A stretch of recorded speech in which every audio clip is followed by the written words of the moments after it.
Yes team, what is happening? Welcome back to the channel. So it is Wednesday and today we have a double session day. So we have got a morning full of calls. So I'm in the middle of calls. I've got one left and then we're going to be going through the rest of today. So we're going to the gym. We've got an upper body push session, which I'll explain a little bit more down at Transvert. And then tonight we're going to the track with some of the team to do our second to last interval session of this Copenhagen prep. So I'm in the middle of making some breakfast.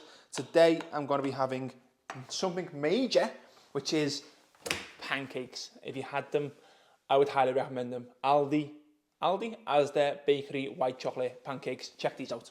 Woo! Check out them gooey goodness. Again, they stuck together, but you can see the white chocolate seeping through. Unbelievable. So what we're going to do is bit of banana. Spread that over the two. Again, extra carbs.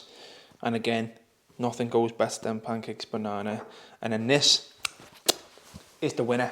Some melted Biscoff. Put your spoon in there. Oh my days. Again. Drip, drip, drip. Art attack. Unbelievable. Out that. Woo! Perfect for the double session today. So one thing I'm trying to do is not sit at my desk to eat food, because if you work at home, make sure you've got a designated place to work and a designated place to eat, because if you associate everything in one place, you'll never feel like you switch off.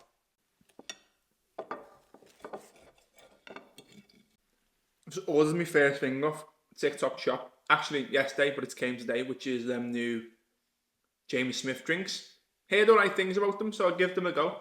And they were meant to be 25 quid and I got them for 13, so £13 for 12, absolute bargain. So I'll be testing them at some point in this video as well, because I like nootropics.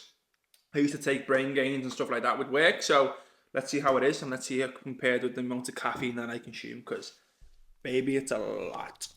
So we're back. So we are down at the gym, but first and foremost we're going to go to Holland and Barrett because I want to pick up some beetroot juice. So again, here good things about beetroot juice: helps with nitrate, which basically means that it's going to help with blood flow, it's going to help with endurance and that side of things. So I'm going to go and test some before we go to track later, so I need to go and grab some from Holland and Barrett. So let's go and grab some first.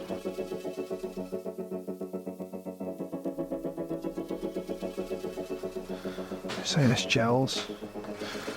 High five.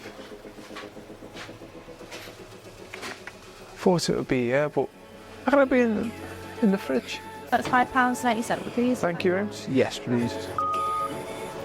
Check receipt. I'm okay, thank you. You too. I'm thinking about when we're going into high rocks and stuff, more intense stuff, they'll definitely help because it helps push lactate as well. So shorter burst stuff. So I'll try these at the track tonight, see if it has any effect. But yeah, just to start trying different things out. But again, they're gonna taste like absolute dog shit. But purple poo as well. Purple poos. Mix that with spinach, we have a party.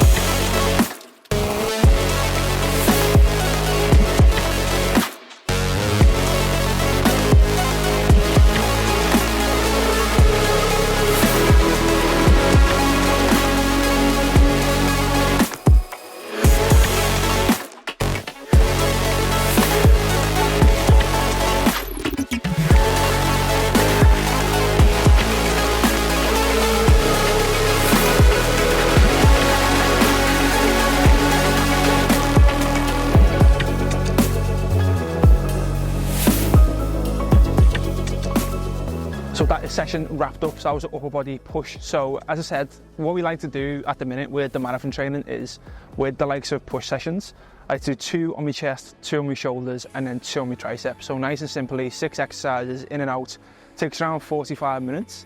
And what I usually like to do is have at least like some isolation, like a lateral raise or a pec deck or fly, before I do any pressing movements, and then I go into my pressing movements off the back of that. So the reason I always start with the fly as well is because it helps with warming up the joints, warming up the muscle. Again, a lot of people go straight into pressing and no wonder they have injuries through the front delt or the shoulder in general. So I always do a pec deck around 12 to 15 reps. Anything lower than that, it's just too heavy. it's just throwing it from A to B, where that 12 to 15 reps seems to be like the ideal rep range. Same with lateral raise. I then did cuffed lateral raise instead of machine lateral raise, just today because we did machine on Monday. The difference between a cuffed lateral raise and a dumbbell lateral raise is the strength curve is different. So in layman's terms, with a dumbbell, it's very easy at the bottom and very difficult at the top if you ever try to do that.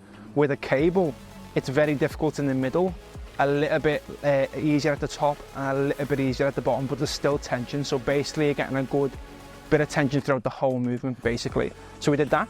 And then with the pressing movements, I've been feeling really weak, and that's just since I've been doing the marathon preppers diet. It's took a little bit of a backseat, but aiming for around 8 to 12 reps. Again, ideal rep range when you're trying to push things, grow a little bit of tissue, but it's not super heavy to cause any injuries, and it's not super light where, you know, it's going to take you 12 to 15 reps to get into the movement. So it felt a little bit weaker on them, but it's expected with the amount of mileage that I've been doing with the marathon. So today we did back deck, we did lateral raise, cuffed, and then we did shoulder press machine and chest press machine, which I've been enjoying since not having access in the other gym. So that's a little bit of a novelty. I think as the program changes over the next few months, that might change, but at the minute, just getting the lifting done, just getting the run done, 2 weeks until Copenhagen Marathon, and then we're going to switch the flow into the Operation High Rocks, which is another series that we've got coming. So can't wait to get into it. Looking forward to getting faster. And yeah, 2 weeks to go. Let's go.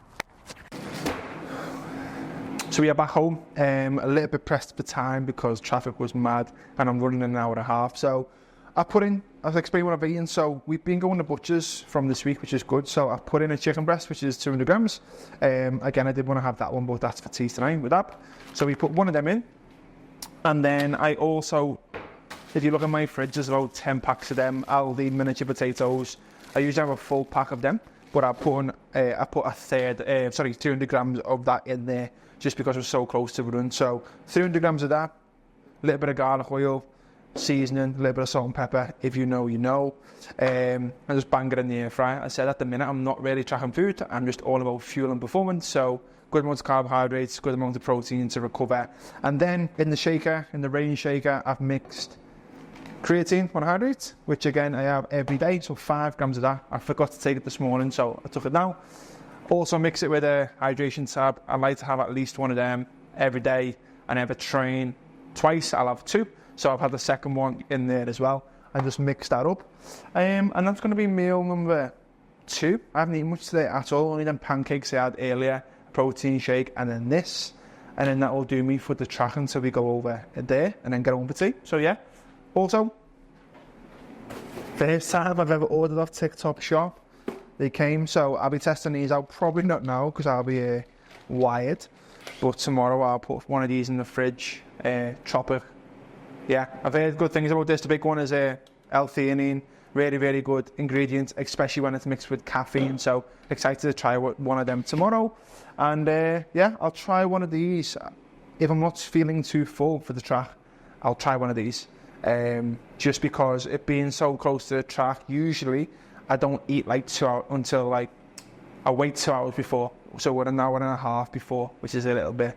So usually 2 hours before I would eat something and then not have nothing, but I might try one of them maybe, depending on how I feel after this. So if not, I'll test them out for another run at the weekend or something like that. But yeah, we're going to have that meal, going to do some editing, and then we're going to go to the track.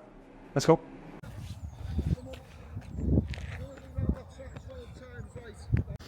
Oh, down at the track, so it's busy, it's full of kids and juveniles, so I didn't want to really get the camera out, but that's our 2 sets of 1.6k, so 1 mile intervals at 4:25. My eyes, sweating my eyes. So now we're going to move on to 800s and then 400s, so yeah, let's get into it, let's go. Yeah, come on. Woo. There we are, now on the cool down. So that was quite a tough session, but I actually felt strong for once, which is good. So we did 1k warm up, again I'll put the details here. 1 mile or 1.6k at 4:25 times 2. 2 800 meters at 4:10, and then 3 400 meters at 4-minute kilometers. So I beat the 4-minute kilometers on the 400, I pushed it, and I'll check my paces in a sec, but I think we absolutely nailed that. So let's cool down.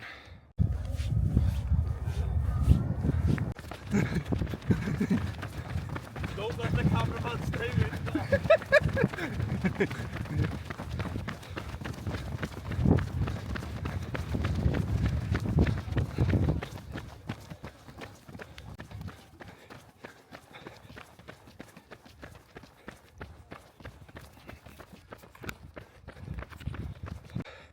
That was me trying to follow Ben, who's doing 3:05. Nope, I kept over 200 metres. I'll take that. What is up? There we have it. So it is the next day. So yesterday we had a full day of hybrid training. We had a upper body session, push. We went to the track. We did a little bit on nutrition as well. And there's been a meteoric rise in hybrid training. I wanted to sit down and speak a little bit about like my journey and my experience into hybrid training. And I've been doing this for a long time without actually realising it. I think obviously since the term got, coined, it starts to go more towards that, but it's something that I've done for many, many, many years. Like I'm now just about to perform my 4th marathon. So I've been through 4 marathon preps. I've been through multiple events. I've done high rocks multiple times. I've done half marathons. I've done cuts. I've done photo shoots. I've done everything you can think of at the same time. And that is basically hybrid training or, optimal fitness. So even since when I was way back, when I was 17, 18, 19, I was fighting Thai boxing, but then I was also in the gym and getting shredded. So I've always had these 2 disciplines because I think you get bogged down and see why these people be able to do everything at once. And I think it's important to go through phases of your training. And I've said this many, many times, is that, right now my priority is the marathon. And then off the back of that, the priority is going to change more towards high rocks and more towards, getting nutrition under control and getting fitter under 10K, if that makes sense. So your phases are often going to change, but it's very easy to compare yourself to the likes of Nick Bear and these other people who look massively into hybrid training and go, why aren't I there? Or why are they able to do everything? But you have to just phase things out. And we say this throughout our coaching with, you need to have a roadmap, you need to have clarity, you need to understand where you're going in order to get there. So that's a really, really important thing with any target, whether it's in business, whether it's in physique. If you don't know where you're going, it's very difficult to get there. So you have to break things down into phases. And this is my documentation of my phases: marathon blocks, physique blocks, high rocks blocks, then back to marathon block, whatever it looks like based on the goal and time frame. So if that's something you're struggling with, DM me or hit me up on Instagram. I'll put a QR code here. I've made a hybrid LITE program, which is how to manage your training and your running simultaneously, and a little bit of education about setting your nutrition up and how to balance everything. So that'll take you straight through to my app.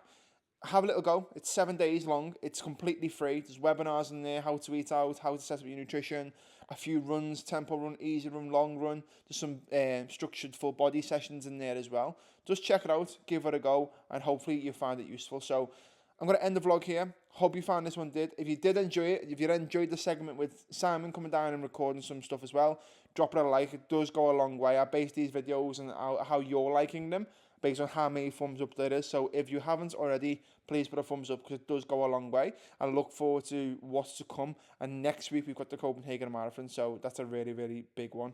Let's get it smashed. Let's go.